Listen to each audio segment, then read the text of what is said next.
നമസ്കാരം, നമ്മളുടെ പുതിയ വീഡിയോയിലേക്ക് എല്ലാവർക്കും ഒരിക്കൽ കൂടി സ്വാഗതം. നമ്മൾ ഇന്നിവിടെ നോക്കുന്നത് ഒരു വർക്ക് സെറ്റ് ചെയ്യുമ്പോഴത്തേക്കും, അതായത് വർക്ക് നമ്മൾ പ്രോഗ്രാമിങ് കാര്യങ്ങളൊക്കെ ചെയ്ത് കഴിഞ്ഞാൽ നമ്മൾ മെഷീനിലേക്ക് കൊടുക്കുന്ന സമയത്ത് നമുക്കിപ്പോൾ ഇതൊരു പോക്കറ്റാണ് ചെയ്യേണ്ടത്.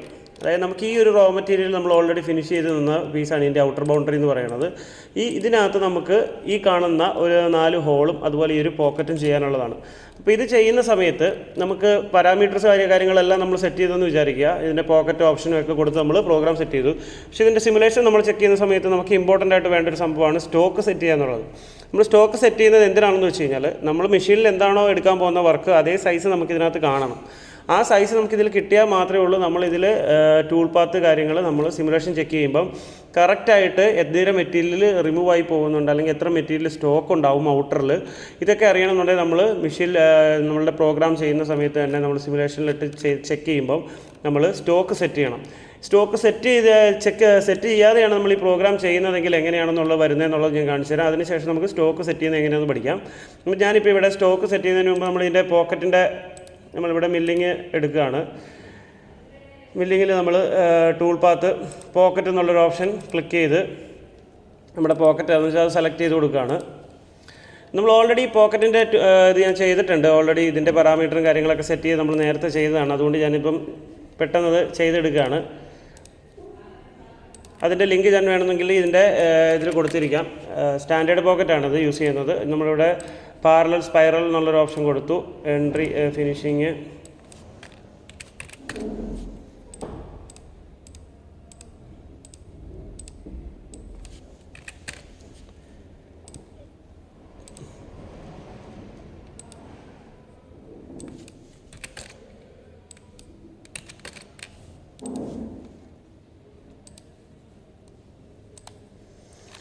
ഇപ്പോൾ ഇതിനകത്ത് നമ്മൾ ടൂൾ പാത്ത് കാര്യങ്ങളെല്ലാം സെറ്റ് ചെയ്തു. ഇനി നമ്മൾ ഇതിൻ്റെ സിമുലേഷൻ ചെക്ക് ചെയ്യാൻ പോകണം. ജസ്റ്റ് അതിൻ്റെ സിമുലേഷൻ ഓടിക്കുകയാണ്. സ്റ്റോക്ക് സെറ്റ് ചെയ്തിട്ടില്ല. സ്റ്റോക്ക് സെറ്റ് ചെയ്യാത്ത സമയത്ത് എന്താണ് സംഭവിക്കുന്നതെന്ന് കാണിക്കാനാണ്. ഇപ്പോൾ നമ്മൾ സ്റ്റോക്ക് എടുത്തു.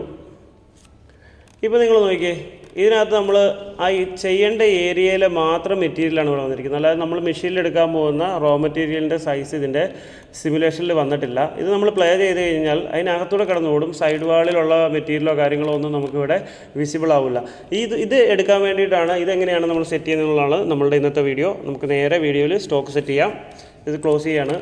ഇവിടെ ടൂൾ പാത്തിൽ പോവുക. ടൂൾ പാത്തിലാണ് നമ്മളുടെ പാരാമീറ്റർ കാര്യങ്ങൾ കിടക്കുന്നത്. അതുപോലെ അതിനകത്ത് നമ്മൾ മെഷീൻ ഗ്രൂപ്പ് എന്ന് പറഞ്ഞ് കിടപ്പുണ്ടാവും. അതിൽ പ്രോപ്പർട്ടീസ് ഓപ്പൺ ചെയ്ത് അവിടെ സ്റ്റോക്ക് സെറ്റപ്പ് എന്നുണ്ട്. ഇത് ക്ലിക്ക് ചെയ്ത് കൊടുക്കുക. അപ്പോൾ നമുക്ക് ഇതുപോലൊരു വിൻഡോ കിട്ടും. ഈ വിൻഡോയിൽ rectangular shape, cylindrical shape, solid, file എന്ന് പറഞ്ഞ് കിടപ്പുണ്ട്. നമ്മളെടുത്തിരിക്കുന്ന വർക്ക് റെക്റ്റാങ്കുലർ ആണെന്നുണ്ടെങ്കിൽ ഈ റെക്റ്റാങ്കിൾ സെലക്ട് ചെയ്ത് കൊടുക്കുക. അല്ലാന്നുണ്ടെങ്കിൽ സിലിണ്ടറിക്കൽ സെലക്ട് ചെയ്ത് കൊടുക്കുക. ഇപ്പോൾ ഞാൻ റെക്റ്റാങ്കുലർ ആണ്, അതുകൊണ്ട് റെക്റ്റാങ്കിൾ കൊടുത്തു. ബൗണ്ടിങ് ബോക്സ് എന്നുള്ളൊരു ഓപ്ഷനുണ്ട്. സെലക്ട് കോർണർ ഉണ്ട്. ഫസ്റ്റത്തെ സെലക്ട് കോർണറാണ്. ഇത് ക്ലിക്ക് ചെയ്ത് കഴിഞ്ഞാൽ നമുക്കിതിൻ്റെ കോർണർ സെലക്ട് ചെയ്ത് നമുക്കിങ്ങനെ ക്ലിക്ക് ചെയ്ത് കൊടുക്കാം. പക്ഷേ അതിൻ്റെ ഇസഡ് ആക്സിസിലുള്ള ഡെപ്ത്ത് നമ്മൾ മാനുവലി കൊടുക്കേണ്ടി വരും. ഓക്കെ, ഇതാണ് ഫസ്റ്റത്തെ സെലക്ട് കോർണർ. ഇനി ബൗണ്ടിങ് ബോക്സ് ആണെന്നുണ്ടെങ്കിൽ നമ്മൾ ഇതുപോലൊരു പുതിയ വിൻഡോ വരും. നമ്മളിത് ഫുള്ളായിട്ട് സെലക്ട് ചെയ്ത് കൊടുക്കണം. ഇത് 2019 ഇങ്ങനെ. നമ്മൾ Mastercam X5 ആണ് യൂസ് ചെയ്യുന്നതെങ്കിൽ ബൗണ്ടിങ് ബോക്സ് കൊടുക്കുമ്പോഴേ ഓട്ടോമാറ്റിക്കലി ഇത് പിക്കാവും. ഇതുപോലെ സെലക്ട് ചെയ്യേണ്ട ആവശ്യമില്ല. അതിനുശേഷം നമ്മൾ 2019 എൻ്റെ സെലക്ഷൻ കൊടുക്കുക. അപ്പം ഹൈറ്റും വിഡ്ത്തും എല്ലാം ഓട്ടോമാറ്റിക്കലി പിക്കായിട്ടുണ്ടാവും. ഈ കേസിൽ ഇപ്പം നമ്മൾ ബൗണ്ടിങ് ബോക്സ് കൊടുത്തിട്ടും ഇസഡ് ആക്സിസ് പിക്കായിട്ടില്ല. ഇതിൻ്റെ റീസൺ എന്ന് പറയുന്നത് നിങ്ങൾക്ക് ഇവിടെ താഴെ കാണാൻ പറ്റും. 2D എന്ന് പറയുന്നൊരു ഓപ്ഷൻ ഇവിടെ ഓണായി കിടക്കുകയാണ്. നമ്മളുടെ വർക്ക് 3D ആണ് വരച്ചിരിക്കുന്നത്. അപ്പോൾ ഇവിടെ ഇസഡ് ആക്സിസും നിങ്ങൾക്ക് വരണമെന്നുണ്ടെങ്കിൽ ഈ 2D ഇവിടെ 3D ആക്കി കൊടുത്താൽ മാത്രമേ വരുള്ളൂ. നമുക്കൊന്നുകൂടെ ബൗണ്ടിങ് ബോക്സ് സെലക്ട് ചെയ്യാം. ഫുള്ള് സെലക്ട് ചെയ്ത് കൊടുത്തു. എൻ്റെ സെലക്ഷൻ കൊടുത്തു. ഓക്കെ, അതിനുശേഷം ടിക്ക് ചെയ്യുക. ഇപ്പോൾ നിങ്ങൾക്ക് ഇവിടെ ഹൈറ്റും സംഭവങ്ങളെല്ലാം വന്നിട്ടുണ്ട്. ഫുള്ള് കിട്ടിയിട്ടുണ്ട്. ഇനി അടുത്തത് ഓൾ സോളിഡ്സ് എന്നുണ്ട്. ഓൾ സോളിഡ്സ് ക്ലിക്ക് ചെയ്ത് കഴിഞ്ഞാലും നമുക്ക് അപ്പോൾ ഇവിടെ select corner, bounding box, all solids, all entities, ഇത്രയും സാധനങ്ങളാണ് നമ്മളിപ്പോൾ നോക്കുന്നത്. അതിൽ ഓൾ സോളിഡ്സ് ആണ് നമുക്കിപ്പോൾ വേണ്ടതെങ്കിലും ഇതേ സെയിം എഫക്റ്റ് തന്നെയാണ്.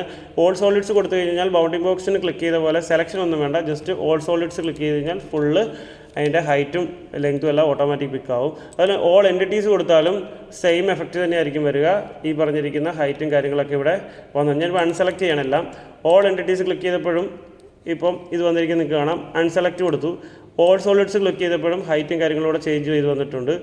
അൺസെലക്ട് ചെയ്യാണ്. പിന്നെ ബൗണ്ടിങ് ബോക്സ് കൊടുക്കുമ്പോൾ മാത്രം എന്താണ് നമുക്ക് എവിടെയാണോ ഇരിക്കുന്നത് ഇതിൻ്റെ ഉപയോഗം എന്ന് പറഞ്ഞു കഴിഞ്ഞാൽ ഇതിനകത്ത് പല സ്ഥലത്തും എന്തുണ്ടാവും വർക്ക് ചിലപ്പോൾ നമുക്ക് വരച്ച് വയ്ക്കാം. അപ്പോൾ അതിനകത്ത് സോളിഡ് ആയിട്ടിരിക്കുന്ന ഏത് ഏരിയയിലാണ് വേണ്ടത് അത് മാത്രം നമുക്ക് പിക്ക് ചെയ്ത് കൊടുക്കാനാണ് ഇങ്ങനെ ഒരു ഓപ്ഷൻ കൊടുത്തിരിക്കുന്നത്. ഓക്കെ, ഇപ്പോൾ ഞാനിപ്പോൾ ബൗണ്ടിങ് ബോക്സ് എന്നുള്ള കൊടുത്തു, വാല്യൂസ് നമുക്ക് കിട്ടി. ഓക്കെ കൊടുക്കുക. ആ സമയത്ത് നിങ്ങൾ ശ്രദ്ധിച്ചോണം, ബൗണ്ടിങ് ബോക്സ് കൊടുക്കുമ്പോൾ ഇവിടെ 2D എന്നുള്ളത് 3D ആയിരിക്കണം. അതിനുശേഷം ഓക്കെ കൊടുക്കുക. ഓക്കെ കൊടുത്തു കഴിയുമ്പോൾ നിങ്ങൾക്ക് ഇവിടെ കാണാൻ പറ്റുന്നത് ഇവിടെ ചെറിയ ഡോട്ടഡ് ലൈൻസ് വന്നിട്ടുണ്ട്. ഇതാണ് ബൗണ്ടിങ് ബോക്സ് എന്ന് പറയുന്നത്, അല്ലെങ്കിൽ സ്റ്റോക്ക് സെറ്റ് ചെയ്യാന്ന് പറയാം. ഇത്രയും സംഭവം സെറ്റ് ചെയ്ത് കഴിഞ്ഞാൽ നമുക്ക് ടൂൾ പാത്ത് റൺ ചെയ്ത് നോക്കാം, സിമുലേഷൻ ചെക്ക് ചെയ്യാം. ഈ സമയത്ത് നിങ്ങൾക്ക് കാണാൻ പറ്റും നമ്മൾ വരച്ചിരിക്കുന്ന എക്സാക്റ്റ് സൈസ് ഇവിടെ കറക്റ്റായിട്ട് പിക്ക് ചെയ്തിട്ടുണ്ടാവും. ഇനി ഇത് ഓടിച്ച് കഴിഞ്ഞാൽ അവിടെ മിച്ചം വരുന്നതും അല്ലെങ്കിൽ അവിടെ എന്താ സംഭവിക്കാൻ പോകണമെന്ന് നമുക്ക് കൃത്യമായിട്ട് അറിയാൻ സാധിക്കും. ഇവിടെ ഒരു ചെറിയൊരു പ്രശ്നം വന്നിട്ടുണ്ട് കണ്ടോ സിമുലേഷനിൽ. ഇത് നമ്മൾ കൊടുത്തിരിക്കുന്ന റിട്രാക്റ്റ് ഹൈറ്റിനെ ബേസ് ചെയ്തിട്ട് പോയി ഇടിക്കുന്നതാണ്. നമുക്കതൊന്ന് ചെക്ക് ചെയ്യാം. റിട്രാക്റ്റ് ഹൈറ്റ് ഞാൻ 50 കൊടുക്കുക, അബ്സൊല്യൂട്ടിൽ തന്നെ കൊടുക്കുകയാണ്. ഇങ്ങനെയുള്ള പ്രൊജക്ഷനും കാര്യങ്ങളും നമ്മൾ കഴിഞ്ഞ വീഡിയോയിൽ പറഞ്ഞിരുന്നു. എന്തെങ്കിലും പ്രൊജക്ഷൻ പോലെയൊക്കെ ഇൻസൈഡ് വരുന്നുണ്ടെങ്കിൽ നമ്മളൊരു കാരണവശാലും ഇൻക്രിമെൻ്റിൽ കൊടുക്കരുത്. അത് ചിലപ്പോൾ പോയി ഇതുപോലെ തട്ടാനുള്ള സാധ്യത കൂടുതലാണ്. അതുകൊണ്ട് റിട്രാക്റ്റ് ഹൈറ്റ് എപ്പോഴും അബ്സൊല്യൂട്ടിൽ ചില കേസസിൽ കൊടുക്കുക. ഈക്വൽ വാളാണ് വരുന്നതെങ്കിൽ മാത്രമേ ഉള്ളൂ ഇതുപോലുള്ള ഇൻക്രിമെൻ്റൽ വാല്യൂസ് യൂസ് ചെയ്യാവുള്ളൂ. ഫീഡ് നമുക്ക് ഈ പറഞ്ഞ പോലെ ഇൻക്രിമെൻ്റിൽ യൂസ് ചെയ്യാം. ഓക്കെ കൊടുക്കാം. നമുക്കൊന്നും കൂടെ അത് ചെക്ക് ചെയ്ത് നോക്കാം.